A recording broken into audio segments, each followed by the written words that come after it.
to become a tree of life. Pag sinabing to become a tree of life, ibig sabihin po niyan, sanhi tayo ng buhay. Yan. Tayo po mismo yung nakakapagbigay po tayo ng buhay. At ito po yung pag-aaralan po natin. At ito po yung may kinalaman po doon sa puno na nagbibigay ng buhay. What was the most valuable tree in the Eden? Imagine the beauty of God's great garden. Kung papasinin po natin, kung imagine po natin, gaano kaya kaganda po ito, hardin po ng ating Panginoon. Kung papasinin po natin, walang katulad dito. Amen. Pero di ba, kung isa napupunta po tayo sa mga garden, halimbawa sa flower garden, o kaya naman yung mga nakikita natin mga flower sanctuary, di ba, pinupuntahan po natin yan, hangang-hanga tayo, namamangha tayo sa kagandahan po doon. At talagang amaze po tayo doon sa mga nakatanim na mga halaman, sa mga luntiang puno, sa mga views na mamangha po tayo doon. And how much more if we imagine this garden of God, na ang Diyos ang talagang gumawa. Imagine, kasi ito mga garden na pinupuntahan natin, it's already man-made. Gawa na lamang po ng kamay ng tao. Although alam natin, nang likha ng Diyos ang lahat ng mga bagay na yan, pero kinompose na lamang po ng tao. Pero, what more, kung i-imagine po natin na ang nag-compose ng isang hardin ay walang iba kundi si Yahweh. So ubod siguro ng ganda, makikita mo po dito, baka hindi ka lang mamangha, kundi makalimutan mo na yung pamumuhay sa mundo. Amen? Okay. The trees capture our attention. Mayroon po dalawang puno po dito na gusto ko po na mabigyan po natin ng pansin sa ating pong buhay. And one of these three is the tree of the knowledge of good and evil. Ito po yung naging bunga ng pagkakasala po ng tao na kung saan pinakialaman po ng ating mga ninuno, ng ating si Eva at Adan. At ang isa po na puno na may kinalaman po dito, yung pong puno na nagbibigay buhay. Kaya tignan po muna natin ito pong tree of the knowledge of good and evil. Sabi po ng Genesis chapter 3 verse 1 to 4, ang ahas sa pinakatuso sa lahat ng hayop na nilikha ng Panginoong Yahweh. Isang araw tinanong nito ang babae, totoo bang sinabi ng Diyos na huwag kayong kakain ng anumang buong kahoy sa halamanan? Sumagot ang babae, maaari namin kainin ang anumang bunga ng halamanan, huwag lamang ang bunga ng puno na nasa gitnang niyon.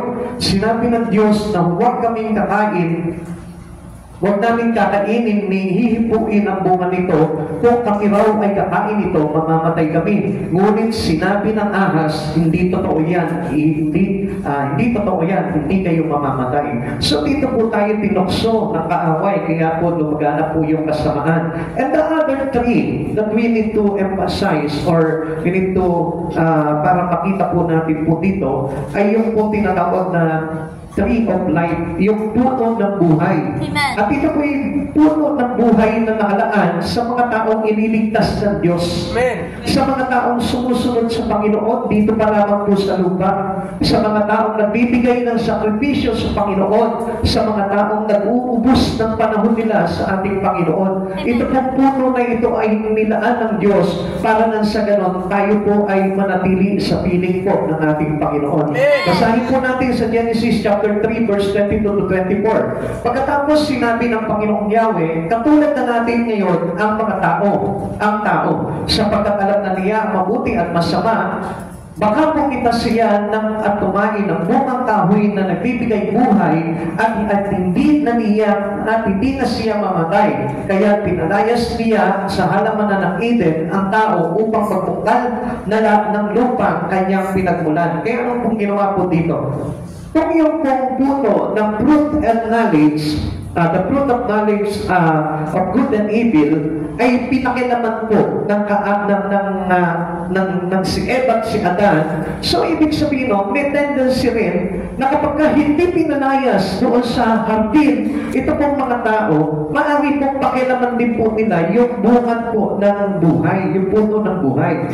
So, sa madaling salita, bilang parusa po doon sa mga tao na lumabag sa ating Panginoon, nagkaroon ng kamatayan. Lumaganap yung kamatayan. Kaya nga kung hindi po natin napapansin, yung pong karunungan na yun yung naglagay po sa atin para tayo po ay ma-separate din sa Panginoon.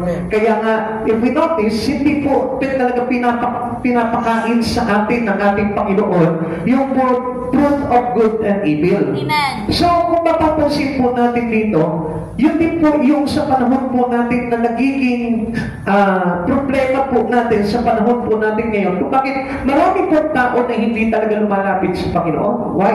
Because He wanted to spend their life to gather more knowledge about the Word. Kung mapapansin po natin dito, marami po na nagtutuklas po talaga ng kaalaman sa mundong ito. Amen. Which is, nalilihis po tuloy tayo doon sa pamumuhay na gusto ng Panginoon sa atin. Amen. Kaya nga ang sabi niya po dito, katulad na natin ngayon ang tao, sapagkat alam na niya ang mabuti at masama. So, kung titignan po natin ito po yung talagang pinagbabawal ng Panginoon. Ayaw ng Diyos na tayo po yung maging matalino.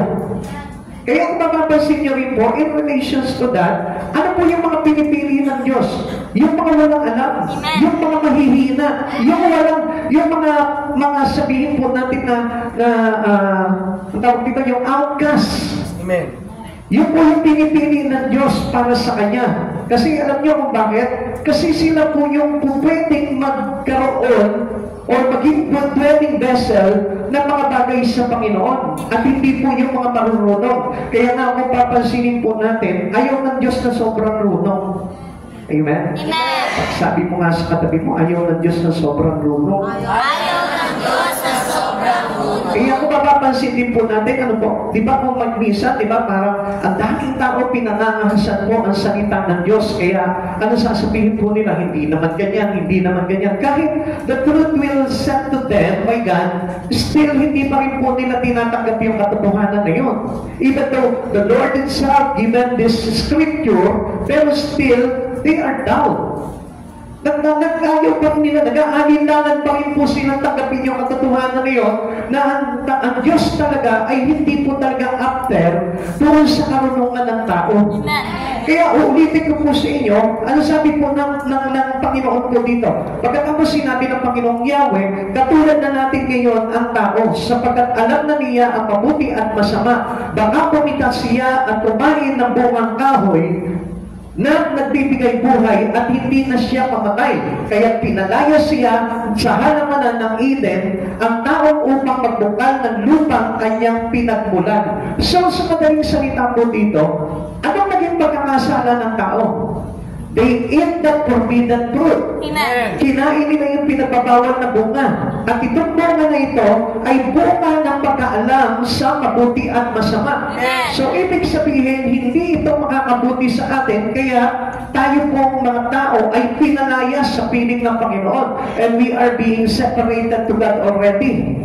Until now, kapag tayo po ay hindi tumanggap mula sa kaarunungan ng ating Panginoong Jesucristo, hindi po tayo mare-reconcile pagdating sa Panginoon. Kaya nga, we need to have the knowledge that coming from our God. We need to have the knowledge that coming from our Jesus. So kaya nga po tayo nag-aaral ng salita ng Diyos para maipunumbalik sa atin yung kaalaman na mula sa Panginoon at hindi mula doon sa pandarayan ng kaaway. Ituloy po natin po ito. Verse 24, pinanayos nga siya ng Diyos at sa dakong silangan ng halamanan ng Eden ay naglagay ang Diyos ng bantay na kerubin. Naglagay rin siya ng espadang nagdiningas na umiikot sa lahat ng panig upang hindi malapitan ni naman ang punong kahoy ng buhay. So, meron na po nakabantay na yung puto para na sa ganun, walang sino man na po ang mangahas na pakilaman yung puno ng buhay. Amen. Kaya nga, isang bagay lamang po yung gagawin po natin for us to have that fruit of life. Ano po yung dapat natin gawin? Lumapit tayo kay Jesus. Amen. Kasi magiging sumpa po sa atin yung fruit of life kung tayo po ay maghahangad ng buhay nang hindi tayo lumalapit kay Jesus. Kaya nga, He is the only way, the truth and life. Kaya po, yung paglapit natin kay Jesus, yung po yung pagbibigay po sa atin ng karapatan na makakain ng bunga ng buhay. Amen. Amen. The tree of life has been transplanted to heaven. Kaya ngayon, anong ginawa nito? Inilipat po ito sa langit. Kaya sabi po ng Pahayag chapter 22 verse 2, at umaagos sa gitna ng lansangan ng lungsod sa magkabilang panig ng ilog ay may punong kahoy na nagbibigay buhay. So ibig sabihin, ito po yung nakasentro na kung saan yung dinadaanan ng mga tubig na yon, ang nakasentro po doon ay walang iba kundi yung puno ng buhay. At kung mapapansin po natin ito, bawat sulong po ng daigdig po natin, mayroon pong fruit of tree, mayroon pong tree of life na nakatanim. At kung mapapansin din po natin, sa buhay mo ngayon, mayroon ng tree of life. Sa buhay ng bawat isa sa atin, mayroon ng tree of life. May puno na ng buhay at walang iba kundi ang ating Panginoong Jesucristo. At kailangan itong tree of life na ito ay malaganapan ang bawat dinaraanan ng ating Panginoon. Sa isang banda, tayo po lahat yung dinaanan po nito. At sa isang banda, dapat din po tayong matuto na maging buhay para sa isba. At yun po yung dapat na sikapin po natin. Naintindihan po natin. Walking trees of life are all over the world. So, kung mapapansin po natin dito, sino po yung tinutukoy na walking tree of life? Ikaw yun na kumikilala sa ating Panginoon. Ikaw yun na nag-aaral ngayon at nananampalataya sa salita ng Diyos. Ikaw yun na hindi bumabangga, kumokontradikta sa mga bagay na itinuturo ng Panginoon. Ikaw yun na hindi nag-aalinlangan sa mga aral na ipinapahayag sa atin ng Biblia. Tayong lahat yun na tumanggap at nanalig sa ating Panginoong Jesucristo. Ano sabi po dito? The fruit of righteous is tree of life. Yung pamumuhay ng bawat isa sa atin, nung tayo po'y makakilala sa ating Panginoon, yun po yung naglagay sa atin sa matuwid na pamumuhay. Kaya ang bunga ng matuwid na pamumuhay ay buhay. Kaya kung mapapansin natin, who are those people who walk in the righteousness? Now, to find out na tayo po ay talagang righteous, dito mo po makikita yan. Sa paano, Pastor? Makikita po natin na ikaw ay righteous kung ikaw ay nagsisikap na magligtas ng buhay ng iba na wala pa sa Panginoon. Kasi alam po natin na mahalaga sa Panginoon ang kaluluwa ng tao. Mahalaga ang isang buhay sa ating Panginoon.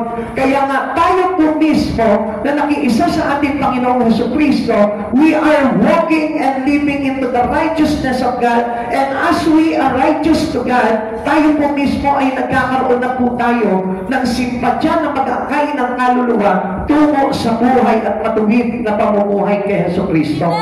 Individual Christians are to become trees of life.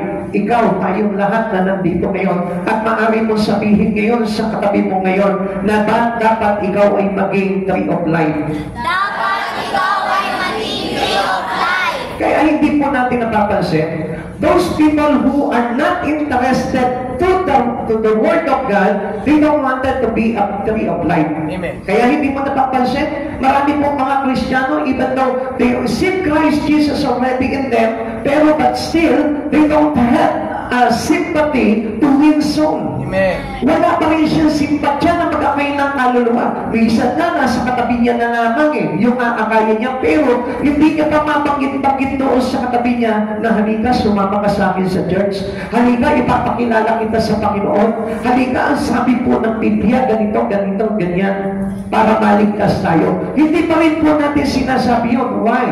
Because still, we are not on the righteousness of God. Amen. Kapag tayo po ay nandun na sa righteousness ng ating Panginoon, alam na po natin na ang matuwid na bagay na gagawin ng isang tao na tumanggap kay Kristo ay magligtas na ng buhay. Kaya tatandaan po natin, nakikinig po ba kayo? Na ang tungkulin mo ay magligtas ng kaluluwa. Hindi lamang po para tayo umupo at makinig ng salita ng Diyos. Kung hindi po natin ipapabuhay po ito, we cannot be righteous into our God. Amen. Hindi tayo po magiging matuwid sa harapan po ng ating Panginoong Jesucristo. Alam niyo po ba kung ano po yung pagkatawag sa atin ng Panginoon? This is the great task that we need to understand. Ano po ba yun? This call is to evangelize. Tinawag tayo ng Panginoon para malaganapan po ang buong mundo. Amen. Malaganapan ang lahat ng ng sangkatauhan, ikaw ay Pilipino, ikaw ay taga-Mangatawen, kailangan palaganapan mo ang buong Mangatawen ng salita ng ating Panginoon na nagbibigay ng buhay. Ikaw ay halimbawa, let's say, ang apelido mo halimbawa ay Rivera. So, ibig sabihin, if you are Rivera, ikaw ay mayroong kapangyarihan na palaganapin sa kanila yung katwiran ng Diyos na naglalagay ng buhay. What do I mean here? Tayo po lahat, sabi ko nga po sa inyo, ang pagkatawag sa atin ng Panginoon is to evangelize. Amen. Is to win all people around us. Or surround us. Yung mga tao nasa paligid po natin, kailangan po yan, mailigtas natin yan. And that was a righteous way of our living. Yun po yung matuwid na pamumuhay po natin. Hindi lamang po yun yung gumagawa ka lang ng mabuti. Hindi lang yun yung mapapait ka sa kapwa mo, pero hindi ka naman nagliligtas ng kaluluwa. Ang totoong kabaitan po talaga at tumutulong sa kapwa ay yung nagliligtas ng isang buhay tungo kay Jesucristo. Those who walk in the righteousness of God win soul. Kaya nga lagi mo tatandaan, kung ikaw ay hindi ka pa nakakapag-akay at hindi ka pa nakakapagdala ng isang kaluluwa na wala pa sa Panginoon sa ating Panginoon, gusto ko na malaman mo, it is not the life that is walking into the righteousness of God. Tandaan po natin, ang isang taong matuwid, mayroon na pong simpatya pagdating sa pag-aakay ng kaluluwa. Kung mapapansin po natin, marami pong tao, they are very selfish. Gusto lamang po nila yung paligtas ng sarili nila. Pero wala po silang pakialam sa mga tao sa paligid po nila. Halimbawa, pagbabago dyan, may nakausap ka, save them. Halimbawa, nakasalubong mo yung pinsan mo, wala pa sa Lord, save them. Iligtas mo siya. Pakilala mo sa ating Panginoong Jesucristo. And that was how we walking into to become a tree of life. Amen. Ganun po yung lakad po natin para po tayo maging puno ng buhay. Amen. Sabi nga po ng Kamigano, ulitin natin, 11:30. Buhay ang dulot na matuwid na pamumuhay at kamatayan naman ang hatid ng karahasan. So, ano po ba yung tinutukoy po sa atin dito? Kapag tayo po ay lumalagay sa matuwid, doon tayo nagkakaroon ng bukas na isip para sa pagliligtas. At hindi niyo po ba napapansin? Ang tao naging selfish. Ang tao nakatuon na lamang, they are focused into sa sarili na lang.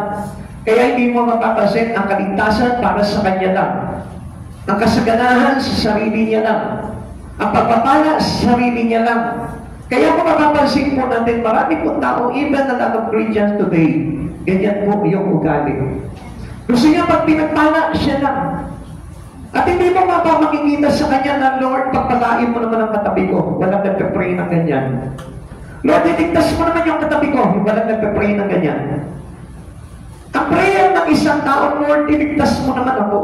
Lord, iligtas mo yung anak ko. Lord, iligtas mo yung pamilya ko. Pero yung katabi niya ngayon, hindi niya na ipag-pray yan. I tell you one thing. I tell you, yan po yun talaga. Oh, sige nga po. Tignan mo yung katabi mo ngayon. Na ipag-pray mo ba yung kaligtasan niya? Walang halong sinungaling. Bawal ang sinungaling sa langit. Sabi, we cannot inherit the kingdom of heaven kapag tayo ay sinungaling. Tignan mo ulit yung katabi mo, na ipag-pray mo ba yung kaligtasan niya? Na-share mo ba yan para manatili sa Panginoon niya? Kaya nga marami na po nawala po dito because they don't wanted to walk and living into the righteousness of God. Tama po ba? Amen. O ulitin ko po sa inyo, tignan mo ulit yung katabi mo yan. Baka nga hindi mo makilala yan eh. Ang tagal na po natin magkakasama dito, baka hindi mo pa rin kilala po yan. Yung ba kayong ipag-pray yan? At ilingin sa Panginoon sa oras nito, Lord, gawakan mo ng kaligtasan ng taong ito. Ilayo mo sa kapahamakan. Ilayo mo sa mga mabibigat na kasalanan. Naipag-pray mo ba yan? Taas yung kamay na naipag-pray niya yung katabi niya para maligtas. Sige nga, tingnan mo nga yung mga sinungaling dyan. Diba? Kaya nga, yun po yung dapat na makita po natin when we walk into the righteousness of God, yun na po tayo eh. Alam niyo, kahit na hindi mo ipag-pray yung sarili mo, Lord, niligtas mo ako. Basta ikaw nagliligtas ka ng kaluluwa ng ibang tao, maniligtas ka. For sure. We may have an assurance to be saved kung ikaw mismo nagliligtas ka ng kaluluwa ng iba. Ang sabi po sa atin, sino mang magligtas ng kanyang sarili, siya mawawala nito. Subalit ang mag-alay ng kanyang buhay, alang-alang sa akin ang sa mabuting balita, ay siyang magkakamit ngayon. Mga kapatid sa Panginoon, obviously, nakita niyo po yung prinsipyo ng Diyos. Ang prinsipyo ng Diyos, di baling siya yung mamatay para maligtas ka. At ngayon, kapag ikaw lumalakad ka na sa katwiran ng Panginoong Jesucristo, ganoon na rin yung magiging prinsipyo natin. Ganoon na rin yung magiging takbo ng kaisipan natin. We walk into the righteousness of God, at tayo na mismo. Yung ibang tao na yung ipagpe-pray natin, Lord, iligtas mo itong taong ito, Lord. Ganoon na po tayo. At hindi ka na magagalit sa pastor mo. Hindi mo na sasabihin sa pastor mo, ano ba naman itong pastor mo, wala nang ginawa sa akin, kung tinutulak na lang sa paglilingkod sa Panginoon. Diba? Eh bakit po kaya? Kasi tinutulungan po tayo lumakad sa katwiran ng Diyos para na siya malaganapan natin ang buong mga tarim nga lang po ng kaligtasan mula sa ating Panginoong Jesucristo. Dito po yung sinabi ko dito, buhay ang dulot na matuwid na pamumuhay. If we walk unto the righteousness of God, nagbibigay tayo ng buhay. At tandaan po natin ito, hindi ka pa pwedeng maging matuwid na Kristiyano kung ikaw mismo hindi ka nagsasave ng kaluluwa ng iba. Amen. Pastor, lagi ko naman pinag-pray yung pamilya ko na maligtas eh. Hindi mo ba napansin? Kaya until now, hindi mo pa nahuwid yung pamilya mo. It is really because ayaw ng Lord talaga yung self-righteous. Ayaw ng Lord yung greedy. Ayaw ng Lord yung selfish. Ayaw ng Lord yung makasarili. Ayaw ng Lord yung pansarili lamang ang iniisip niya. Kundi, ang gusto ng Lord, yung nag-aalay ng buhay para sa iba. Amen. Diba yung po si Jesus? Sino po nilang nakakakilala kay Jesus? Ano po ba yung ginawa ni Jesus? Ha? Ano, isang malakas ang loob na sisigaw na ginawa ni Jesus. Tayo lang. Tingnan nyo, wala kayong lakas ng loob. Ayun yung ipagmalaki, yung kabutihan na ginawa ng Diyos. Ano? Sino po? Sige, ano po ginawa ni Jesus? Sige, sister, tayo. Inalay niya po yung buhay niyang para sa atin sa katauhan ko. Nagpapako po siya sa atin. Okay. Oh, pero sino ka? Sino ka? Wala na? Tingnan nyo, yung pala kinakahiya niya na si Jesus. Ako yung isisigaw ko talaga ng malakas yan. Kasi ang sabi po gano'n, pag pinakahiya natin ang Panginoon, makakihiya rin tayo. Pero kapag itiniklaran natin, pinaklaman natin ang Panginoon na si Jesus ay Panginoon at siya'y muling binuhay ng Diyos, ang sabi, maliligtas ka ako. Sino pa? Sige, sister. Iniwan niya yung katayuan niya iniwan niya yung katayuan niya bilang hari. Para maligtas po tayo. Amen. O sino ba? Wala na? Wala na gusto maligtas dito? No exemption, no exemption. O sige, come on. Gusto mo maligtas. Tayo. He come to seek and save the lost. Yes, amen. O, sino ba? Sino ba gusto maligtas? O, yung iba ayaw nyo maligtas. Sige, baka na kayo. Hindi nyo alam, baka mamaya declaration ito para maligtas ka. Aha. Pinatawad po tayo sa mga pagkakasala. Pinatawad tayo sa pagkakasala. Ano ba? Jesus paid all our sins. Aha. The honor of salvation. Author of salvation. Yes, amen. Sino ba? Yung iba, bahala na kahit hindi maligtas. Ano? Niligtas ako ng Jesus sa aking pagkakasala. Okay. Ano ba? Wala na, kahit magpaulit-ulit ang sinasabi mo, basta maligtas tayo. Hindi niyo pa ba alam yun? Ang sabi ng Romans chapter 10, verse 9, kung ipinapahayag mo na si Jesus ay Panginoon at siya'y muling binuhay ng Diyos, maliligtas ka. Ulitin natin, maliligtas ka. Ulitin ko ulit, maliligtas ka. Ulitin ko ulit, maliligtas ka. Kapag ano? Kapag pinapahayag mo na si Jesus ay Panginoon at siya'y muling nabuhay. Oh, amen. Amen. O ayaw niyo maligtas? Kapag pinapahayag, Ayaw mo maligtas? Siguro hindi kayo naniniwala sa pastor. Gusto, kahit naman dito lang ako, nakaupo ako, maliligtas ako. Yun ang alam mo. Kasi minsan, ang Diyos, nagbibigay ng instruction sa atin. A little instruction, pero we don't believe. And sometimes we are opposite to what God's mind about us. Kasi kung minsan, alam nyo, tayo po mismo kasi, ayaw magsabit yung Espiritu natin sa Panginoon. Pag sinabi sa inyo ng Panginoon, isigaw mo na ako ay Diyos na tagapagligtas. Isigaw mo agad. Hello, people of God, ang dami nating mga bagay na hindi natin alam pagdating sa Panginoon. Come on, sister. Siya po'y sobra pong nagpakababa. Tinalikuran po nila yung pagiging. Amen. Praise the Lord. Upang iligtas po tayong lahat sa ating pagkakasala na dapat ang maparusahan sa Yes, amen. O, sino ba? Sige, go. Nagmakaligtas si Kristo para sa ating lahat. Sige. Kahit magsabi sa may gano'n. Amen. Ililigtas lang ako sa Sige. mga kasalanan. Yan tayo sa ating mga kasalanan. Amen. Naglingkod po siya hanggang kamatayan po. Nilinis niya tayo sa ating mga kasalanan. Amen.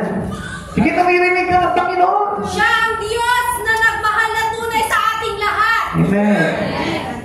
Nag-alay ng buhay para sa mga makasalanan. Amen. Pinayad niya ang salita ng Panginoon para sa kaligtasan ng mga. Amen. Bumaba ang Panginoon upang tayo iligtas. Amen. Naparito siya upang bigyan tayo ng buhay na ganap. Pinatawad niya lahat ng kasalanan natin. Amen. Binigyan niya tayo ng kaligtasan. Amen. Jesus died for us. Amen. Jesus is our Savior. Amen. Willing maglaan ng buhay para sa mga makasalanan. Yes, amen. Binigyan po tayo muli ng buhay na walang hanggan. Amen. Kataas-taas ang Diyos na banal. Amen. Minahal niya tayo kahit na tayo makasalanan. Amen. Jesus saved us from our sins. Amen. Pinapili po siya ang kanyang buhay para lang maligtas tayo. Amen. Wala ba? Bumaba po siya para isave ang bawat isa sa atin. Amen. Praise God. Siya po ang ligtas sa atin. Praise the Lord. Dahil po sa kanyang pag-ibig tayo po'y naligtas. Amen. Dahil po sa kanyang kabutihan ay tayo ay naligtas. Amen. Sige mo kayo mahiya. Binigay niya po ang buhay niya sa atin para tayo po ay maligtas. Amen. Praise the Lord. Aha. Wala na ba? Siya nagbigay ng lakas ng katawan natin. Praise the Lord. Wala na ba? Come on. Niligtas tayo dahil sa pagpapako sa krus. Yes. Amen. Oh. Oh. Ano pa? Nagkataon tao po siya para nakasilaw mo siya sa mga tao para po maturuan niya po kung paano mahalin ang Diyos. Yes. Amen. Wala ba? Come on. Buhay po siya sa cross at namatay para sa kaligtasan natin, para sa ating kagalingan, para sa ating katagumpayan. Amen. The cross is the great declaration. Tandaan po natin yan. Pero come on, sige. Grab the opportunity. Kasi binibigay sa atin ng Panginoon yan. Kasi ang sabi ng Lord, if we proclaim, diba? Kailangan tayo mismo, nagpo-proclaim po tayo. And this is how we walk into and living into the righteousness of God. Amen.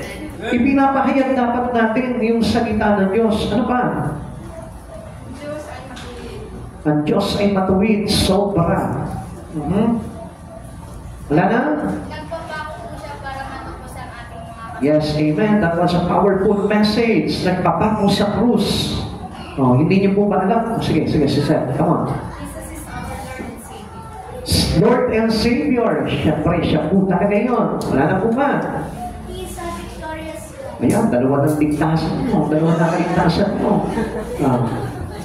Meron pa ba? Wala na.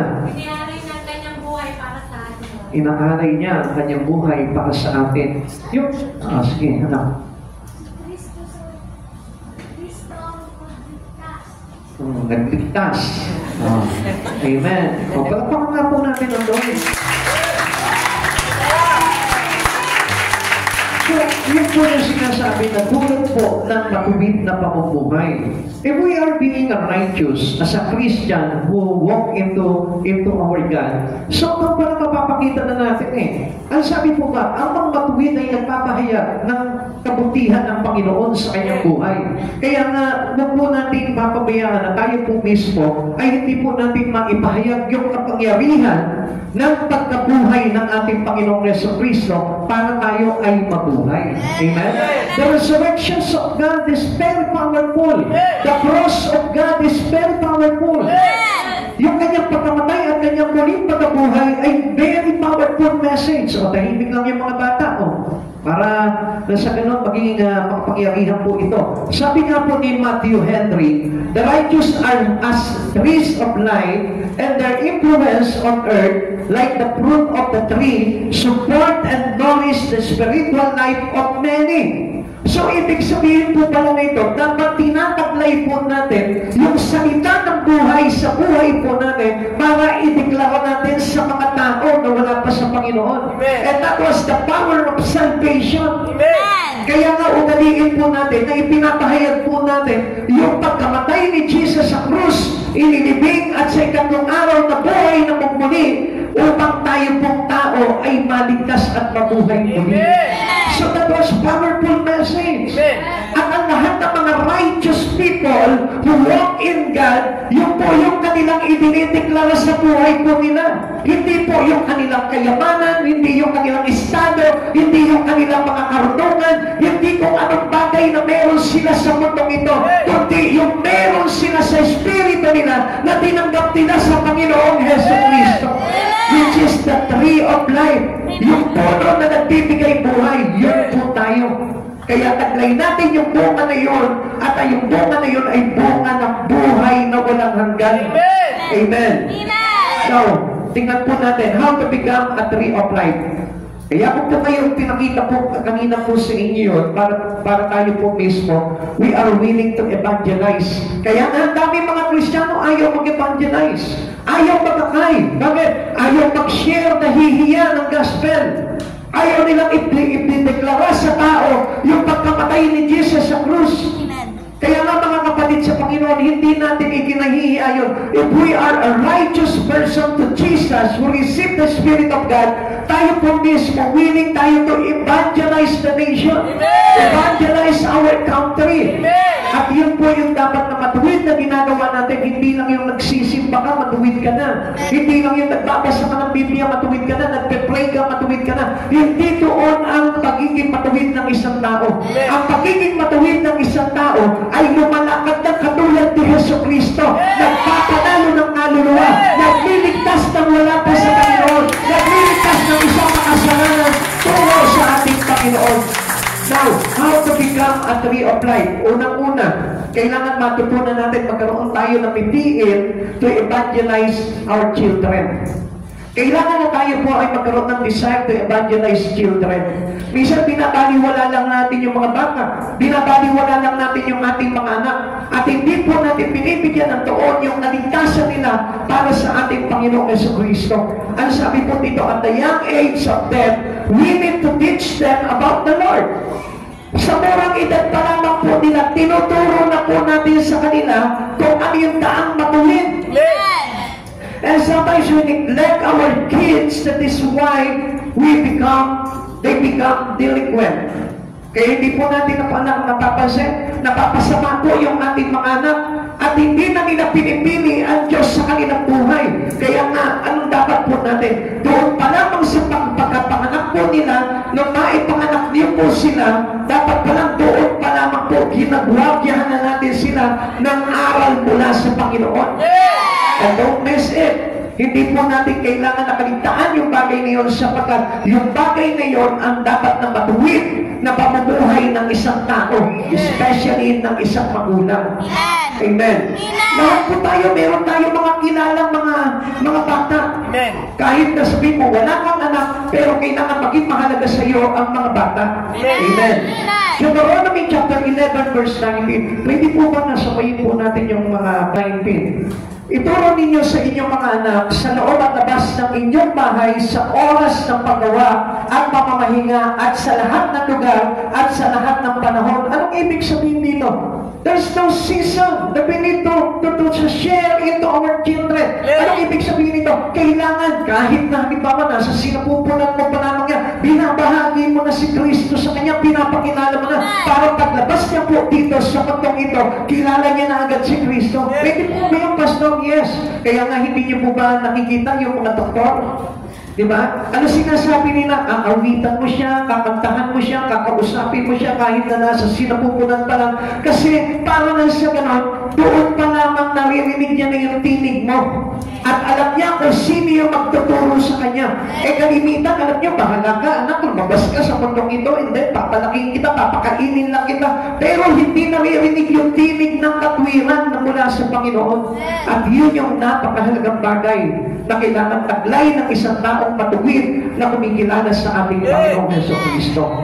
Our Lord loves children. Kahit na si Jesus Christ, mahal niya ang mga bata. Kaya nga, sabi niya po dito sa Matthew chapter 10, verse 13 to 16, nung sinasabay ng mga alagad, yung mga bata na nilalapit kay Kristo, ano sabi po ni Jesus dito? Hayaan ninyong lumapit sa akin ng mga bata. So kung napapansin po natin dito, child evangelism is important word. Napakahalaga po niyan. Huwag mo pong babayaan na sasabihin mo na bata pa sila, wala pa silang malay yan. Alam niyo yung mga maliliit na bata dito, napapansin niyo, ganyan-ganyan lamang po sila. Pero pagdating ng hustong gulang po niya, nasanay po sila sa pakikinig ng salita ng Diyos, makikita mo, mahihirapan si Satanas na baklasin yan sa Panginoon. Kaya kung mapapansin po natin dito, marami po sa amin dito, old enough Christians to God. Pero still, ano nangyayari? Isang bukso na ang damdamin nila, nawawala na sila sa Panginoon. You know what was the reason why they let God? Alam niyo po ba kung ano yung dahilan kung bakit bigla na lang nilang ipina-turn down, iniiwanan ng Panginoon sa buhay nila? Kasi nga, mula sa pagkabata nila, hindi nila nakagisnan ito.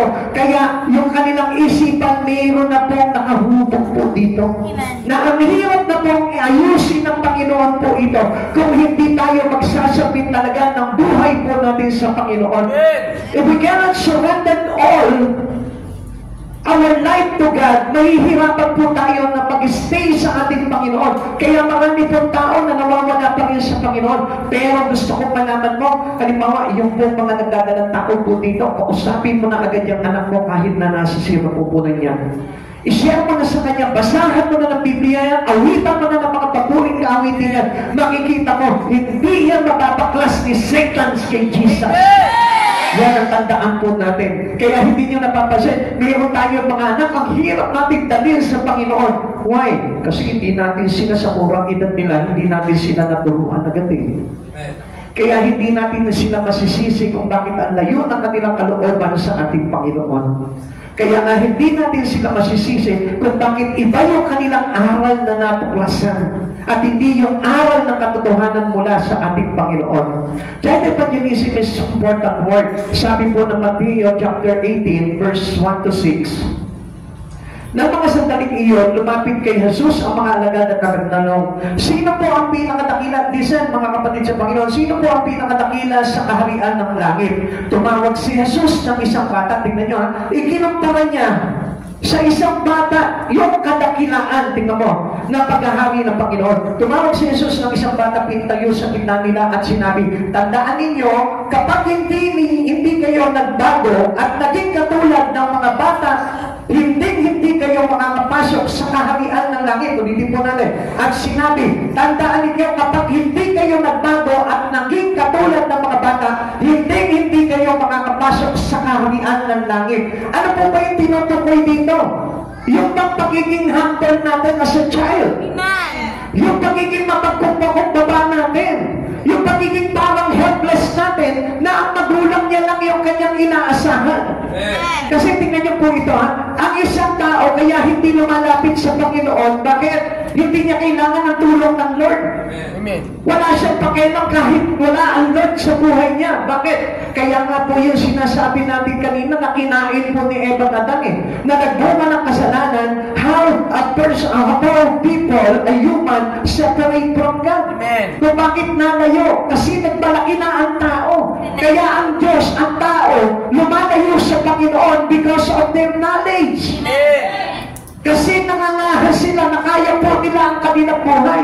Pero kapag ikaw ay nabuhay ka sa pagkabata mo pa lang, nabuhay ka na kay Yesu Kristo, hindi mo na ita-turn down pa kahit kailan ang Diyos sa buhay mo.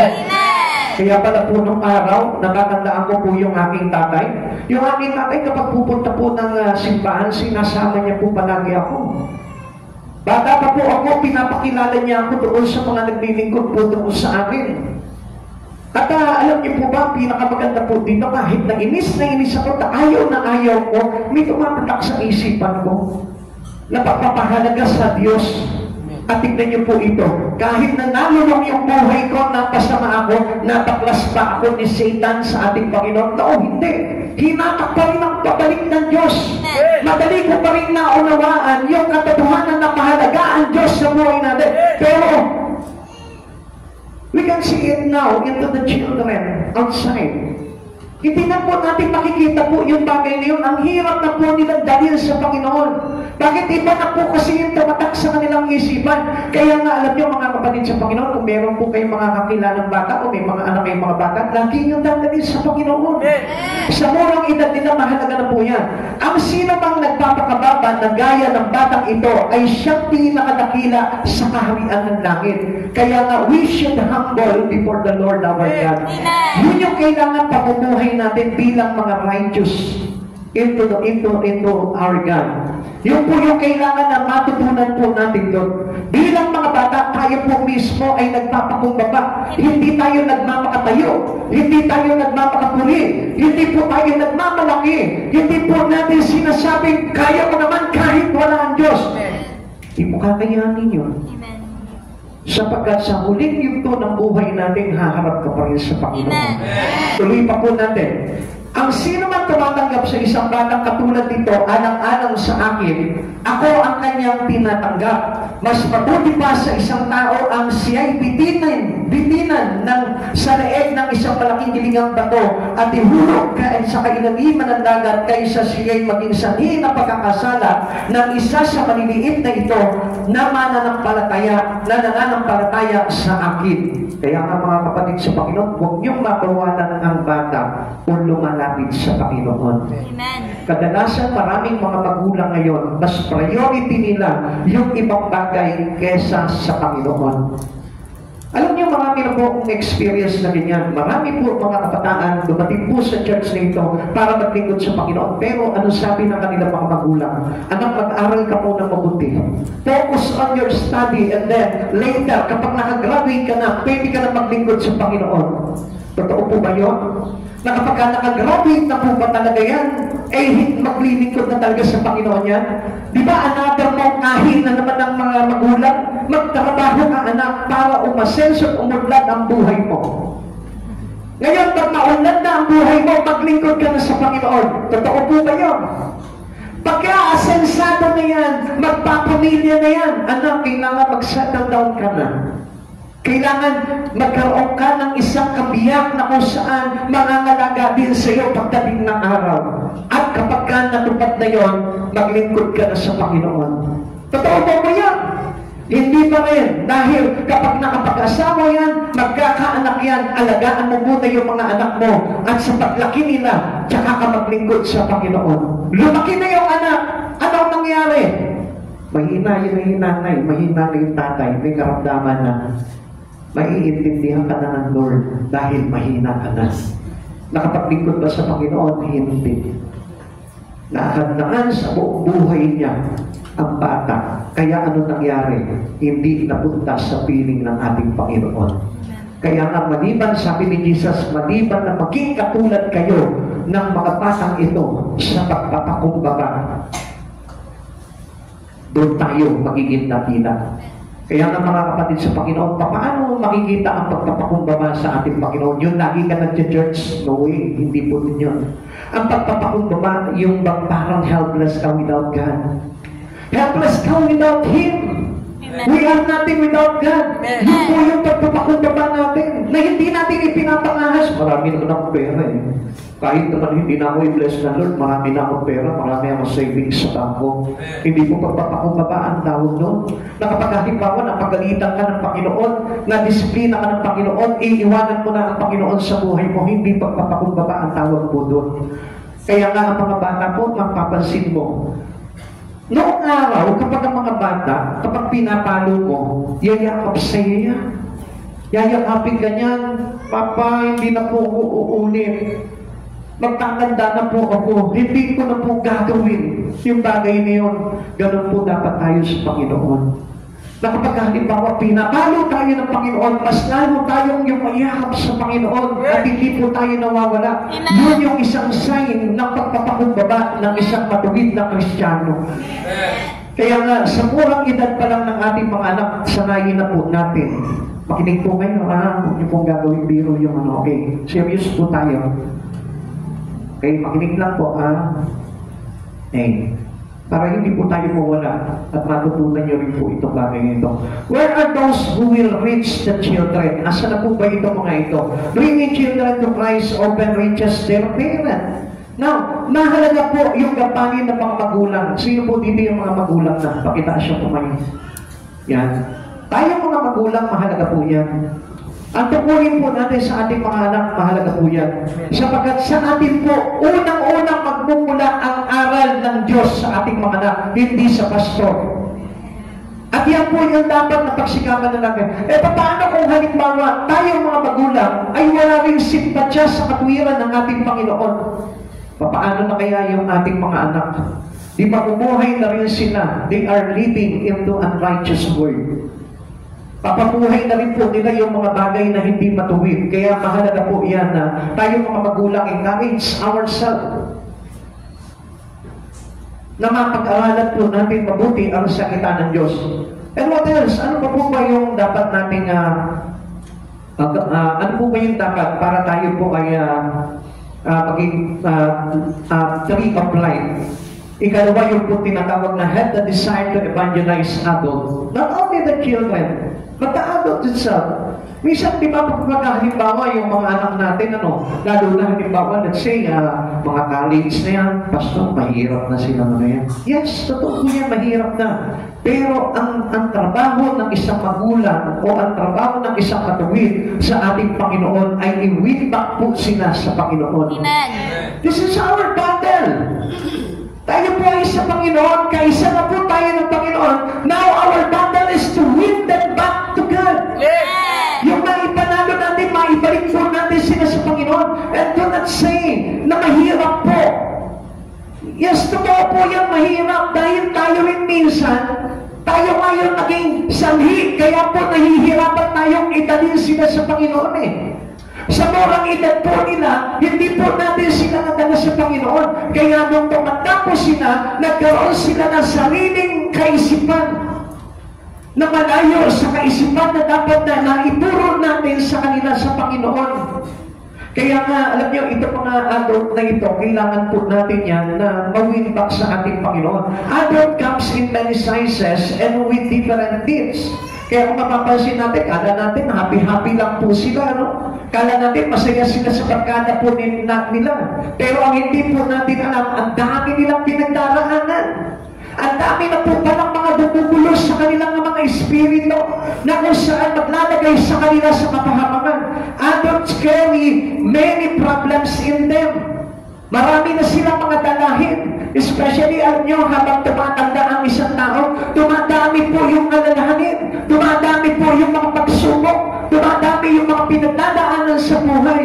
And sometimes you can see them smiling, but this adult may have tears near the surface. So mapapansin po natin na kung minsan nakala niyo po ba sa likod po ng kanilang mga ngiti, mayroong kalungkutan yan. Amen. Mayroong mga mabibigat na dinadala yan. At yun namang mga iba, hindi na nga po halos makangiti eh. Halos talagang bagsak na nga po talaga yung kanilang itsura dahil sa bigat ng kanilang dinadala. You know why? Because there is no light in them. Why? Because they don't want to come close to Jesus. At sa paglapit natin sa Panginoon, doon lamang gulumagaan yung ating mga burden. At alam po natin yan bilang mga Kristiyano, na ang Diyos ang nagpapagaan ng ating mga pinapasan. Now, who will search daily for adults who need Christ? Kung alam nyo lamang po na yung mga anak nyo kailangan si Yesu Cristo, na yung mga taong mga kakilala yung mga kabataan, the youth outside, they need Jesus. Kung alam lamang po natin yun, mga Kristiyano, if you are righteous in God, alam natin dapat na sila mismo kailangan nila si Jesus. Hindi lamang po tayo. Kaya nga we need to evangelize. Learn how to evangelize. And learn how to do it. Hindi po yung nasapatan na po tayo, na matagal na tayo Kristiyano, but still, hindi pa rin tayo nag-win soul. Kapatid sa Panginoon, malapit na dumating ang Panginoon. At sa pagdating ng Panginoon, nahahanapan tayo ng bunga. Remember that we are a tree of life. At yung tree of life na yun, hindi magiging tree of life without a fruit. And that fruit is yung mga tinigtas na kaluluwa. Yun po yung bunga ng tree of life. Yung nakapagligtas ka ng isang kaluluwa makasalanan, nadala mo sa Panginoon. Naintindihan niyo po ba? Alam niyo po ba yung talinhaga po ng puno ng igos? Nang dadaanan po ni Jesus, nagugutom po siya. Nung tinigala niya, ang yabong-yabong po ng mga dahon, pero wala bunga, wala siya nakita ni isa. Kaya anong ginawa niya, sinumpa niya po ito. At sa pagbabalik po nila natuyo, namatay po yung puno. Ganon din po sa atin. Kapag tayo po as a Christian, hindi nagbubunga, even though we are not cursed, but still, mamamatay tayo. Bakit? Because we did not practice what we learned from the righteousness of God. We need to practice the righteousness of God. Ang sabi po sa atin kanina, ang buhay na dulot ng matuwid ay, ang sabi po dito? Buhay ang dulot ng matuwid na pamumuhay. So, ibig sabihin, when we learn the righteousness of God, tayo po mismo nag-aakit tayo ng mga makasalanan para maligtas. At huwag po natin mabaliwalain yung mga bagay niyon, kapatid sa Panginoon. Listen to the Lord.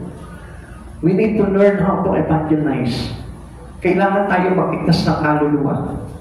At kung hindi po natin gagawin yun, paglaganap ng bunga sa atin ng Panginoon, at wala tayong ma-present sa Panginoon, baka po tayo maging reject.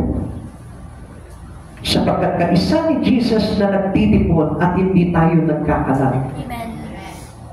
At yun po yung kailangan sa pagharap namin sa Panginoon. Jesus kept reaching out to troubled people. Zacchaeus was rich but still lost. Kaya nga mga kapatid sa Panginoon, hindi lamang po tayo nabubuhay sa pagpapayaman, kundi tayo po dapat magpayaman sa ating kaluluwa. At alam niyo po ba, the best thing para yumatan po yung kaluluwa natin, win soul. Yun yung malakas makapagpayaman ng kaluluwa ng tao. Yun po yung makakapag-imbok ng kayamanan sa langit. Winning soul. Napakahalaga po niya. Kaya nga si Jesus, yan po yung talagang ipinakita sa atin. Ito po si Zacchaeus, mayaman pero still, hindi po siya naligtas at kailangan po siyang iligtas ni Jesus. And who else? Samaritan woman in the well. Wala po siyang kamalay-malay that he is troubled. Marami po na mga adult po ngayon, hindi nila namamalayan, they are being troubled. Kaya nga, kailangan nila si Jesus sa buhay nila. Hindi nila kasi namamalayan, mali na pala yung kanilang ginagawa. Sapagkat nabuhay sila into an righteous world. Nabuhay sila sa baluktot na pamamaraan ng sanlibutan. Kaya ang akala nila na pamumuhay nila matuwid ay baluktot po pala. Kaya mga kapatid sa Panginoon, ito po sa Samaritan woman in the well, wala siyang kamalay-malay po dito. Hindi niya alam na meron po siya tinatawag na troubled heart. At hindi na po yung puso niya ang nasa trouble po dito, kundi maging yung kaluluwa niya. Bakit? Ang sabi sa kanya ni Jesus, wala ka namang asawa, 5 na ang iyong kinasama, subalit ang kinakasama mo pa ngayon ay hindi mo asawa. Now, come on. Itindigin po natin ito. Sa kanya yung buhay na yun ay wala pong, ang ibig sabihin po dito, yung buhay ng babae ay hindi niya namamalayan na masama ka na yung kanyang pamumuhay. Pero, nung nakilala niya si Jesus sa buhay niya, then she realized na she was in trouble. Ang laki po pala ng kanyang pagkakamali. At ganoon din po yung mga karanasan ng mga kabataan o sabihin po natin mga adult na nakakakilala po natin yan na wala pa sa Panginoon. Amen. Baka marami po sila mga bagay na ginagawa na righteous, which means they are troubled, needed for our Savior. Amen. Alam natin yun, mga kapatid sa Panginoon. Marami din po sa atin ngayon dito na hindi natin namamalayan that we are getting into trouble.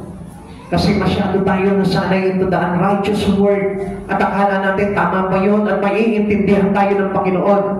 After we realizing na mabasa natin sa Biblia, mali pala ito, doon lamang po tayo nabubuksan. Kaya nga, the words needs our sharing. Amen. Kailangan na pag-share po natin about Christ Jesus. Kailangan nila yung ating mga pagpapahayag ng kaligtasan mula sa ating Panginoong Jesucristo. Amen. We must not pass the message of people to their peers. Kailangan po natin makita po yun. Hindi naman po yung kanilang mga panlabas. Kung makikita natin, kala natin kababait, ano? Kala natin napaka-humble. Pero hindi natin nakita na yung kanilang mga kalooban pala is in trouble. At yun po yung kailangan nating abutin. We must see beyond the smile of people to their tears. Kaya nga kumisa, pag dinala mo po sa church po yan, makikita mo sila pa yung grabing umiyak.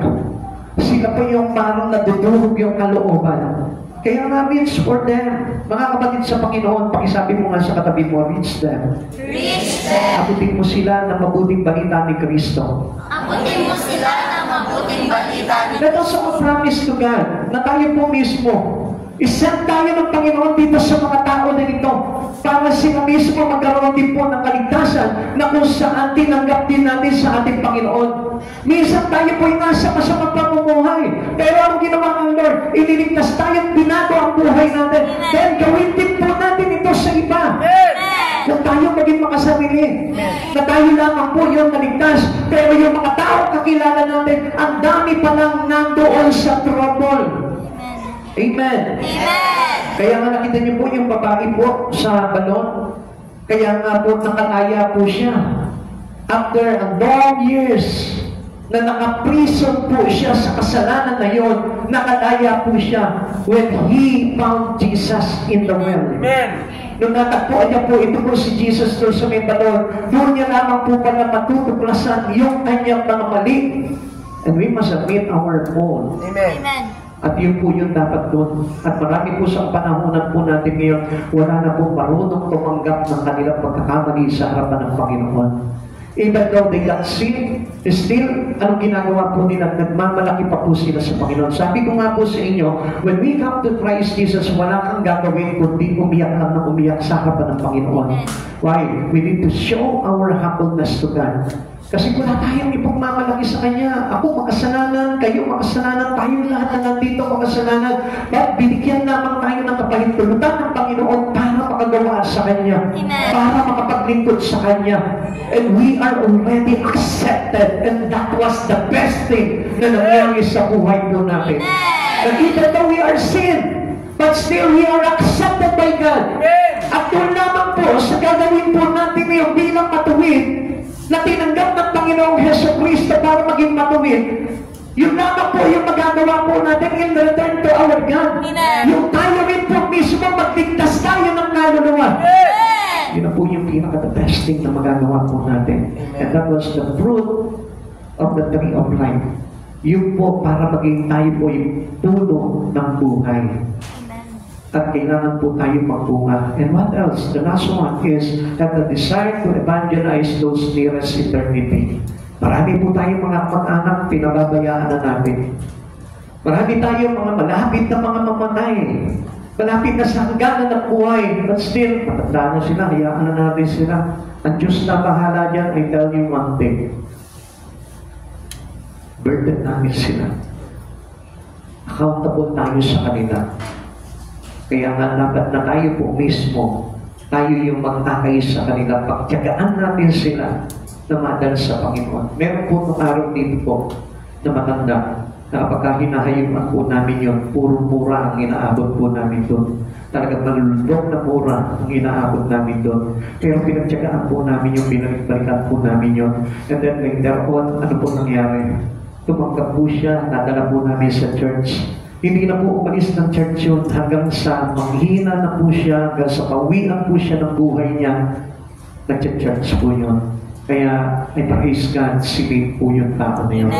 Nakita niyo yung sama po nung matanda na yun. Pagka lumatapat na kami sa bahay nila, mga ano kayo, mayas kayo dito.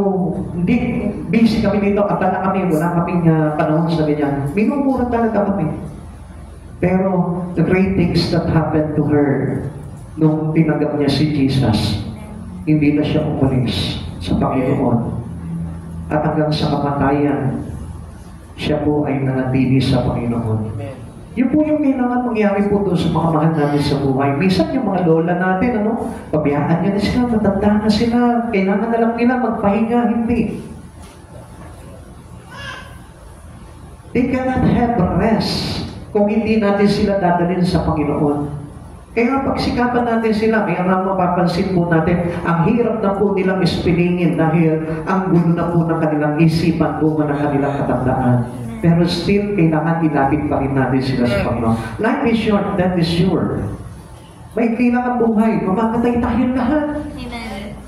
At normal lamang po makapagtanim tayo. Bata ka pa ngayon, magtanim ka sa lola mo. Para na sa ganun, pag naging lola kami, aakay din sa iyo lagi sa ating Panginoong Jesucristo. Sa chapter 4, verse 14, hindi ninyo alam kung ano ang mangyayari sa inyo sa araw ng bukas, sapagkat ang buhay ninyo ay parang aso, sandaling lumilitaw at pagdakay mawawala. Sa isang iglap lamang po, hindi natin alam kung hanggang kailan po tayo. Kaya nga po, mas matalingin po natin na makakay po yung mga matatanda. We need to become tree of life. Life is short because of sin. May kailangan mga buhay dahil po sa kasalanan. But the cure is Christ Jesus.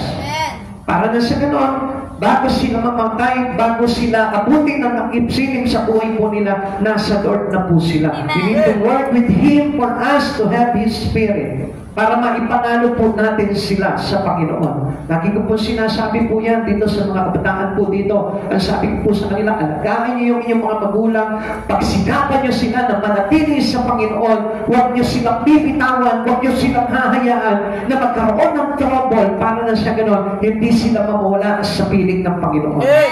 Sa mga may edad na po, alam niyo po mga kapatid sa Panginoon, mahalaga na kayo po'y nananatili sa pagsamba sa Panginoon. Sapagkat yun na lamang po yung bagay na magagawa po natin sa Panginoon. Dahil obviously, hindi na naman po kayo talagang makakahayo. Hindi na po kayo makakapaglakad-lakad at makapagbahay-bahay at abutin itong mga tao na ito. Kundi sa munting paraan na lamang po, yung manatili kayo sumasamba sa Panginoon, manatili ka nag-aaral ng salita ng Diyos, yun yung the best way para maihatid yung ating kaluluwa sa ating Panginoon. At huwag po natin hintayin, anak, pag namatay ako, ipagdasal mo ko, dalhin mo ko sa church, ha? Hindi po doon Wala na po, simple po yun.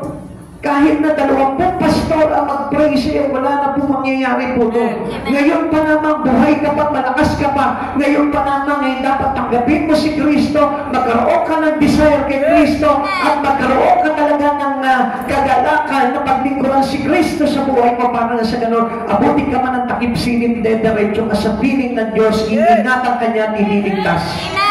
Amen. We need to serve Jesus for have the spirit of giving life. Alam niyo po, napakahalaga po niyan. Kung wala po tayo noon, ng Espiritu ng ating Panginoon, sabi nga po ng maraming Kristiyano, they accepted Jesus already, they received Jesus already, but still, tignan niyo, wala naman sa kanila yung Espiritu ng Diyos. Kung nasa kanila yung Espiritu ng Diyos, mananatili sa Diyos yan, hindi mawawala yan. Mananatili po silang tapat sa Panginoon, at mananatili po silang tapat sa salita ng Diyos. Yun yung mga taong nag-receive po talaga ng Espiritu ng Panginoon. Yun yung talagang clearly naka-receive ng Espiritu ni Jesucristo. Yung makikita mo na titiis, nagsasakripisyo, kahit nahihirapan siya sa buhay, nananatili siya para purihin ng Diyos sa kanyang buhay. John chapter 16 verse 12 to 15. Marami pa akong sasabihin sa inyo, subalit hindi pa ninyo kayang tanggapin sa ngayon. Ngunit pagdating ng Espiritu ng katotohanan, papatubayan niya kayo sa buong katotohanan, sapagkat ang sasabihin niya ay hindi mula sa kanyang sarili, kundi ang kanyang narinig, at ipapahayag niya sa inyo ang mga mangyayari sa hinaharap. Verse 14, pararangalan niya ako sapagkat tatanggapin ng Espiritu mula sa akin ang ipapahayag ninyo sa inyo. Papahayag niya sa inyo. Ang lahat ng sa Ama ay sa akin, kaya kung sinasabing tatanggapin ng Espiritu ang mula sa akin at ipapahayag niya ito sa inyo. Now, tingnan nyo. Those who receive Jesus Christ has the Spirit of Christ. Amen. Yung pong Espiritu ni Christ ay nagdadwell sa taong tumanggap kay Kristo. Makinig po kayo dito. Napakahalaga po dito kasi marami po nagsasabi, Kristiyano siya, tinanggap niya si Kristo, pero hindi naman po siya naging dwelling vessel ng Espiritu ni Christ. Still, dwelling vessel pa rin po siya ng Espiritu ng sanlibutan. Kaya nga dito po makikita ang isang taong totoong tumanggap ng Espiritu ni Kristo, pinananahanan at pinagaharian ng Espiritu ni Kristo Jesus. Kaya nga yung katwiran ni Kristo na ang nananatili sa Kanya. At hindi mo na po, sabi ko po sa inyo, hindi mo na ito mapapaklas na paglingkuran si Kristo sa buhay niya. Sapagkat this is how the tree of life moves. Ganun po yung ating mga ginagawa.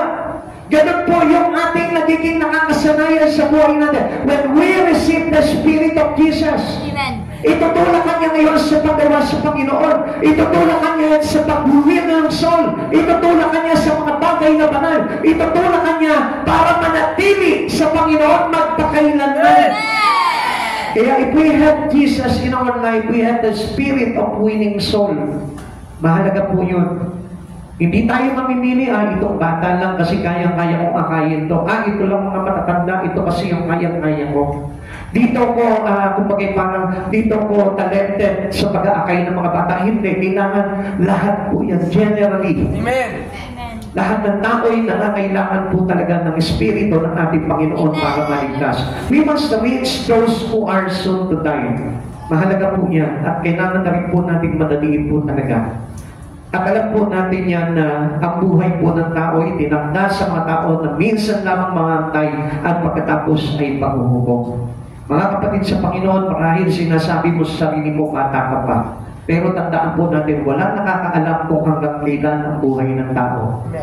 At kailangan po natin pagsikapan po talaga na tayo po ay mamuhay sa katwiran ng Diyos at hindi na po tayo kailangan bumitaw pa sa Panginoon, kundi mas lalo natin pakapitin yung Espiritu natin sa Panginoon, sapagkat yun yung nararapat na gawin ng isang tao na talagang totoong tumanggap ng Espiritu ng ating Panginoong Jesus. Hindi mo na matatanggal sa Lord yan. Kahit ang daan mo ng itakyan, hindi na aalis sa Panginoon yan. Tandaan nyo, ang isang tao talagang tumanggap ng Espiritu ni Kristo. Kahit ano pong ihalang mo dyan, hindi po niya matitinan. Amen. Sapagkat si Kristo at si Kristo pa rin ang pipiliin niya sa kanyang buhay. Amen. At alam niya na mahalaga yung bagay na yun. We must share the good news with those who have lost hope. Sa mga tao na parang unti-unti ay nililipasan na ng pag-asa sa buhay. Kaya nga mga kapatid sa Panginoon, kailangan tayo po yung maging cause para sa kanila ay lumapit sa Panginoon. We must break through our apathy and snatch soul from hell. Huwag tayo mawala ng concern sa mga tao na ito. Huwag kang mawala ng concern kung mahirap silang akayin. Pagtsagaan mo yun. Katulad ng pagtsatsaga sa iyo ni Yesu Kristo na until now, kahit uninterested sa iyo yung mga bagay na banal, still hindi ka binibitawan ni Christ. Na kahit until now, gumagawa ka ng kasalanan, but yet nakikita niyo pa rin si Kristo, hindi pumipitiw sa iyo na iligtas ka. Ganun po dapat yung pagtsatsaga po natin. Hindi po kayo ang bilis-bilis natin mawala ng gana dito sa mga anak natin, sa mga kaibigan natin, sa mga magulang natin. Nawawala na agad tayo ng pag-asa. Lagi nating tatandaan, we need our concern for them because the Spirit that we have inside of us is the one who have concern for us. It is Jesus. Alam natin yung mga kapatid sa Panginoon. Ang Diyos nagmalasakit sa bawat isa sa atin. Ang Diyos hindi tayo pinabayaan. Ang Diyos nandiyan yan kahit sablay-sablay yung ginagawa mo. Andyan pa rin yan, inihikayat ka pa rin niya na manatili sa Kanya. Ganun din po dapat tayo. The one, the Spirit that dwelling upon us is the Spirit who has a big concern for every one of us. At huwag po natin kakalimutan yun, na kahit napasaway po tayo ang ginagawa ng Lord, hindi ka binibitawan ng Panginoon. Na kahit nasablay at lagi tayo nakakagawa ng kasalanan, but yet kapag lumapit ka sa Panginoon, ano sabi ng Lord? Come on anak, embrace me. Akapin mo ako. Yayakapin ka ng Panginoon. Sa kabila ng karugihan mo, aakapin ka pa rin ng Panginoon. Kaya nasabi ng kanta, niyakap mo ako sa aking karugihan. Inibig mo ako ng ligaya. He who wins soul is wise. Sabi ng Proverbs chapter 11 verse 30, ang mga matuwid ay nag-aakay ng kaluluwa para maligtas. Wise ones evangelize using all means possible. Ginagawa niya ang lahat. Sa anumang paraan na pwede, ginagawa niya magligtas. Who will become a tree of life to someone today? Meron ka mga kakilala. Meron ka mga kaibigan. Meron ka magulang na wala pa sa Panginoon.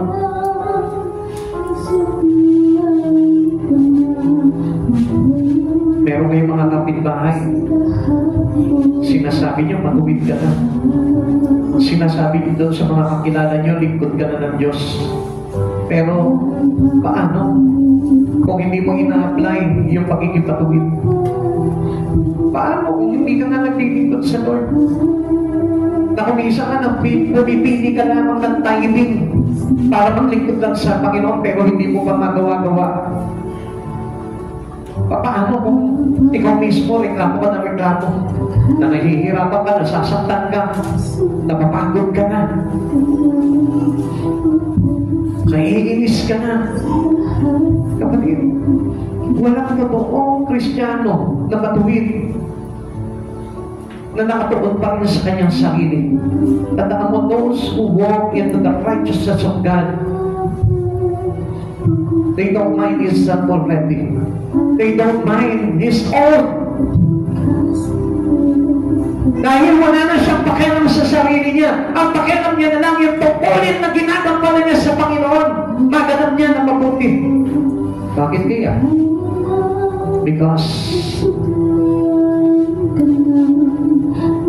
eternal reward awaits those who reach the lost. Dahil alam niya na naghihintay sa kanya yung gantimpala doon sa buhay na walang hanggan. Kaya hindi niya iniisip niya sa sarili niya. Kaya kahit nahihirapan siya, okay lang. Dahil ang mahalaga ngayon sa kanya,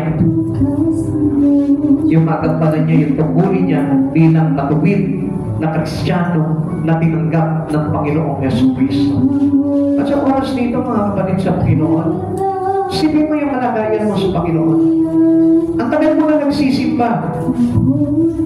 Pero, narinig mo na ba ang tinig ng Panginoon sa iyo na nagsasabi sa iyo, anak, nakapagdala ka na ba ng isang makasalanan na napagbalik mo sa kabanalan ng Panginoong Jesucristo? Ulitin ko po sa inyo, kapag gising po tayo mga kapatid sa Panginoon, tumingin po kayo sa akin. Ang tagal mo na naglilingkod at kumikilala sa Panginoon. Pero nagawa mo na bang magligtas ng isang makasalanan, mapanumbalik mo sa kabanalan ng Panginoong Jesucristo? Kung hindi pa, kapatid, I doubt na baka hindi mo pa tinatanggap yung Espiritu ni Jesus sa buhay mo. Because those who receive the Spirit of God has a concern into winning the lost to Christ Jesus. Kaya nga mga kapatid sa Panginoon, ano pang hinihintay mo? Huwag mo gawing biro ang paglilingkod sa Panginoon. We are here today because we are saved. Niligtas tayo ng Panginoon. And the rewards eternally await on us. Hinihintay na lamang po tayo. Kaya lang, baka mamaya maglaho yung kaligtasan niyo. Kung hindi mo gaganapin at gagawin yung pinagagawa sa iyo ng Panginoon. Come on, where's your conviction? Everyone must have the conviction from our God. Everyone has a conviction into the Holy Spirit telling you right now, win soul. You are a tree of life. Tayo lahat ay puno ng buhay. At kailangan tayo mismo nagbibigay tayo ng buhay sa mga taong wala pa sa Panginoon. And remember that we once lost, but now we are found because of Christ. Because of our Savior who died on the cross. And after 3 days rose from the dead, and we are being saved. Come on, kapatid. Hindi ka ba nahihiya? We are ashamed. Pagdating ng araw sa harapan ng Panginoon, nakakaya. Nasasabihin ng Lord, niligtas kita. Pero wala ka naman malasakit sa kaligtasan ng iba. Maaari tayo sumbatan ng Lord. Maaaring sabihin sa atin ng Panginoon, anak, sayang ang pagliligtas ko sa iyo. Hindi nagbunga ng kaligtasan ng iba. Yung kaligtasan na binigay sa iyo ng Lord, pagbukahin mo ng kaligtasan ng marami. Tayo maging mangit mga kapatid sa Panginoon. Kaya nga alam nyo, kaya marami pong tao pinandalabigan sa kanilang pananampalataya sa Panginoon at tuluyan na aagaw ng kaaway at nawawala sa Panginoon. Alam nyo kung anong dahilan? Because they don't have a concern about the soul. And sometimes, alam nyo po ba, they are being hypocrite. Kunyari, pinapakita nila na may malasakit sila sa kaluluwa, but yet still, sila mismo, nagiging kapulaan sila ng kaligtasan na mula kay Kristo Jesus. And you must know that. Kaya nga, walk into the righteousness of God. Lumakad tayo sa katwiran ng Panginoon at hindi sa katwiran ng mundo na ito na kung saan napahiran ng kasalanan at kasamaan ng sanlibutan. Come on, magsitayo tayo sa Panginoon. Let us face the command of our God into us. Come on, patunayan mo sa Panginoon na ikaw ay niligtas niya. Patunayan mo sa Lord na ikaw mismo mayroon kang espiritu niya. Yun sa oras nga na ito parang wala sa loob mo eh. Bakit hindi mo bawiin yung bagay na yun? At isaloob mo ngayon sa oras na ito yung kagandahan ng pagbubuhay ng Panginoong Jesucristo sa espiritu mo para maganap mo kung ano yung nararapat. Walk into the righteousness of God and not to walk in you alone. Minsan lakad tayo ng lakad pero sariling lakad lamang eh. Why don't you offer and surrender your life into Christ Jesus? Who offered you salvation? Who offered you eternal life? Come on.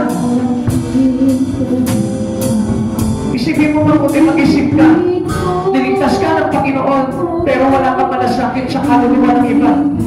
Niligtas ka ng Panginoon, pero walang kwenta sa iyo ang buhay ng bawat isa.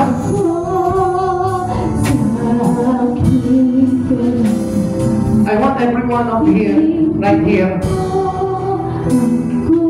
Yung katabi mo, just lay your hand into his shoulder. Come on, lay your hand into their shoulder. Ipanalangin mo sa Panginoon, Lord, gusto ko maligtas itong tao na ito, Lord. Before me, Lord, before me. Gusto ko maligtas itong tao na ito. Come on, declare me, ask the Lord, pray for God. Come on, ipasok mo yung iyong kamay sa balikat ng katabi mo.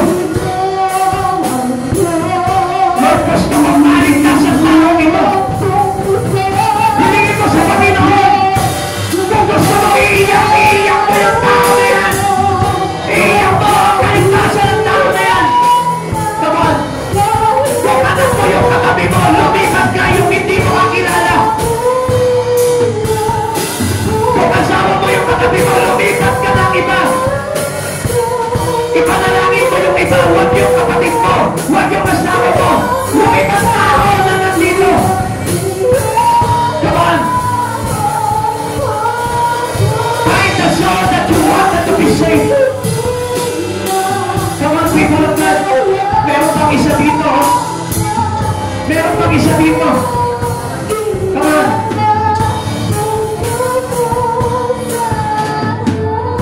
Come on, they need prayer.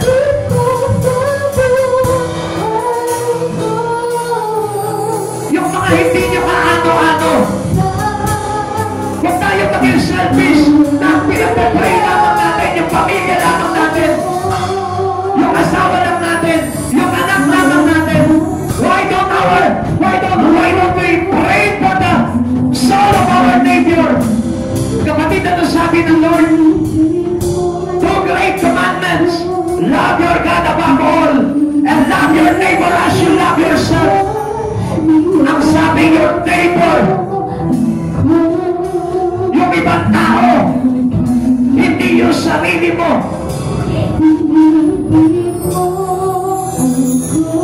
Kapag meron pa dito sa harap mo, mga kapatid sa Panginoon, kapag yan yung ministry, pray for the soul.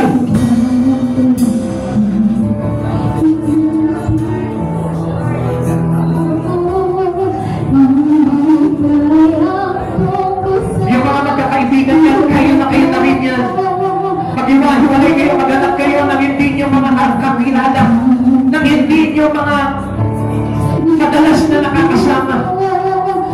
Come on, pray! Hallelujah, Jesus. Let the Spirit of God dwell upon you.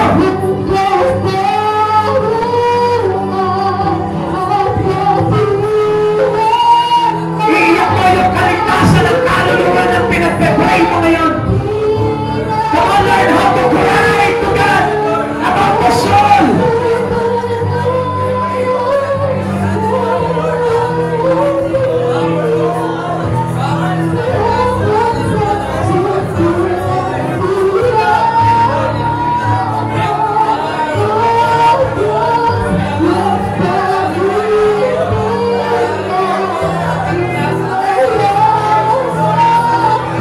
Iiyak mo yan. Gusto na Lord na nakikita na iniiyak mo. Yung ibang tao, yung kaligtasan ng ibang tao para sa iyo. This is the importance of the soul to Jesus. Iniyakan ka ni Jesus. Nagsakripisyo si Jesus. Nabiran sa kahiyan si Jesus. Nasakpan ang kanyang kaluluwa para lamang maligtas ka.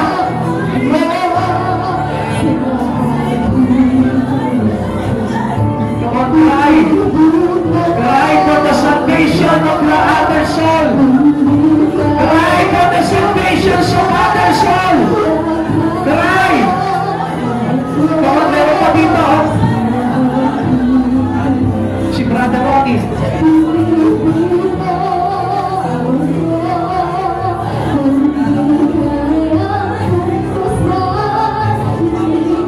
Yung mga nanay dito sa likod, please.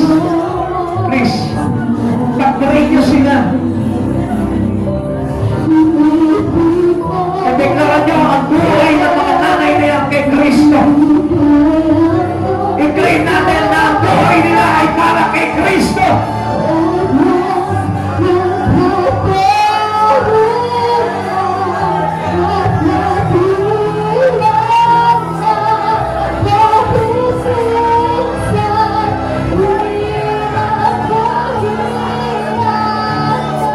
Amen.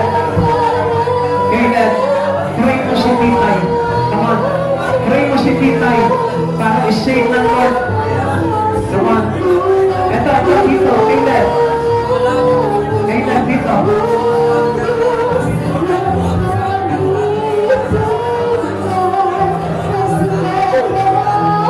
Sige, pray mo si Titay.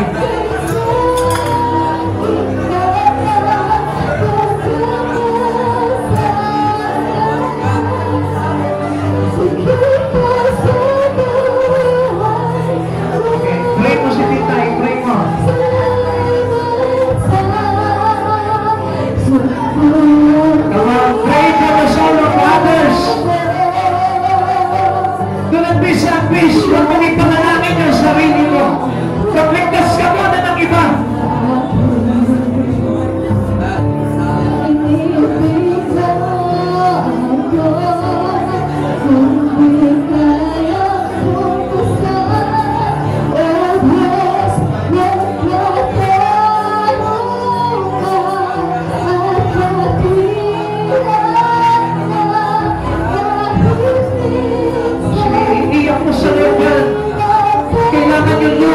ay umabot sa kalangitan ng ating Panginoon. Yan mo, ako ay dapat umabot sa trono ng kabanal-banal ng Diyos para sa kaluluwa ng ating mga kapatid sa Panginoon. Pray. Pray for their soul. Pray for their forgiveness. Panalangin mo yung kaligtasan.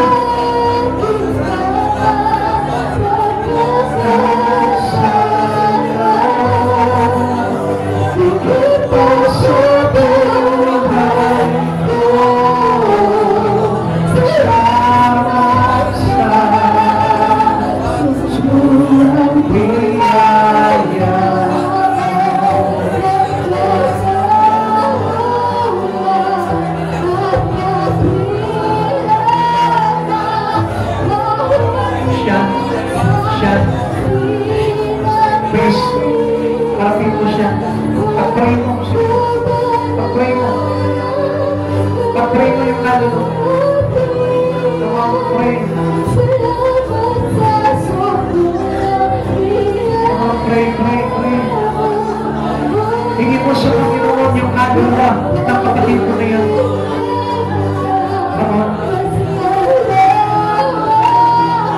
Mahal natin ang bawat isa. Mahal natin sapagkat sila itinawag ng Panginoon para maligtas. They are here to be saved, and they are all a true tree of life. Panginoon of Christ Jesus.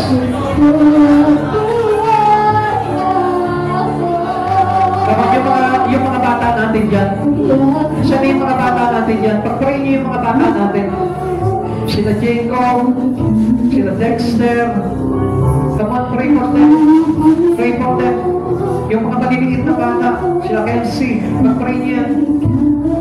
Come on, deklarahan natin that they are belong to Jesus. Kay Jesus sila, kay Jesus. Come on, pag-pray niyo sila, pag-pray niyo, pag-pray. Pag-pray niyo yung mga bata na yan. Yan na lang, sige, pag-pray niyo yan. Iyak niyo sa Panginoon yung mga bata na yan na lumaki sa Panginoon. Isagir niyo yung kanilang mga kaluluwa sa Panginoon.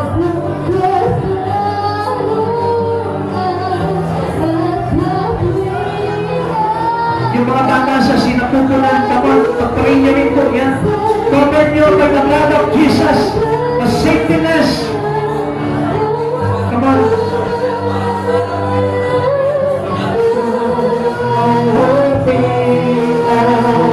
Salamat sa sukulang biyaya mo, O Diyos, pag-ibig ka, mas